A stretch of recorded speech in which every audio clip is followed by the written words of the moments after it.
And here's my second video of the day. A lot of attention has been applied to transition lately. I have a friend who couldn't be happier that she's undergoing transition, that she's finally getting surgery. And I've come across on the internet a person who is just happy as a clam that they're getting their T blockers, their spironolactone, and yes, that is how you pronounce it, spironolactone. Spironolactone. There is no easier way of saying it, in fact, just spiro. And these people couldn't be happier about the stage that their life is moving on to.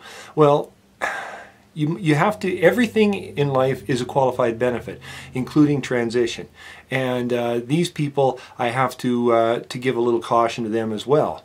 And that is, what happens with your life after you're done? Okay, now it's not so much with the person, a makeup artist in Toronto, who is just happy as a clam to be on T blockers finally, because this person actually has a life. Okay, this person actually has a profession, has a circle of friends, and is able to, I don't know, press forward, I guess.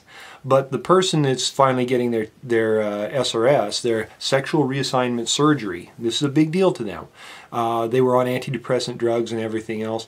They live in a small town here in Canada, and it's not so great for them, because what are they going to do afterwards?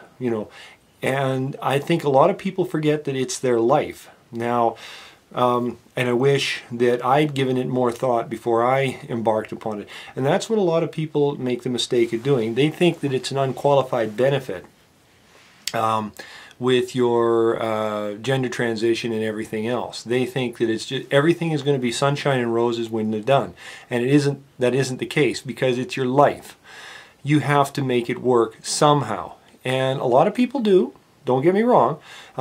And 9 out of 10 people are living their circumstances anyway. Andrea James is very big on the transition artifact. The transition event is going full-time, not getting sexual reassignment surgery, or in fact getting any surgeries at all. And she has a very good point. You should be living the life anyway, not waiting for surgery or anything else to happen. And maybe that's the right attitude to take towards it, who knows. But it's not, my life is going to be better once I have surgery, once I have everything else, because really, when you stop and think about it, the only person that knows if you had surgery or not is you. And, I don't go around telling people I'm post-op, that's very rude, very crass. Now, so that it's said, so that there's a public record of it, I take 6 milligrams of estrogen a day, and I've taken as many as 400 milligrams of spironolactone per day, and the doctor really wishes I could have taken more. He said to me, and I quote, "This will produce the effect you want faster and better." So,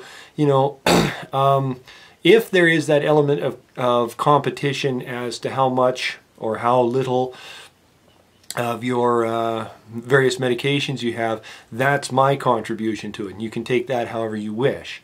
In fact, there's a lot of competition as to, what medications you're on, how fast you take your surgery. And one point that I've heard brought up a couple of times is the whole seeing a therapist and everything else is just a needless waste of time. Well, it's not. In fact, it should be longer that you see a therapist, that your real life test should be 2 years minimum. Mine wasn't, and I wasn't ready for anything that happened to me. It came as a complete surprise.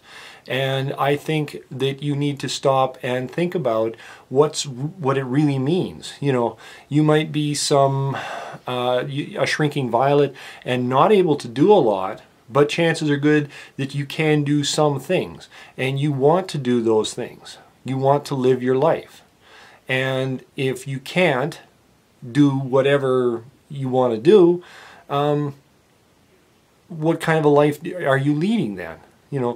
How what is your quality of life like? That's the expression I was searching for. So, you know, your surgery, your various medications, they're not the end-all be-all.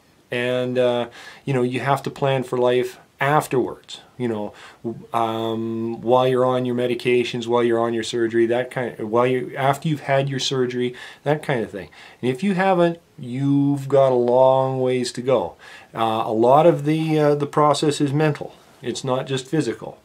And for every person that says, I'm ready, you know, I'm living the life already, maybe you're not. Because you can always run home to mama. You know, you can always go to the bathroom standing up, if you will. Once you've had your surgery, you can't.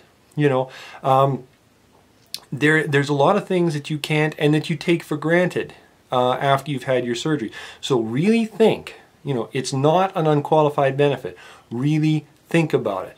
Thank you.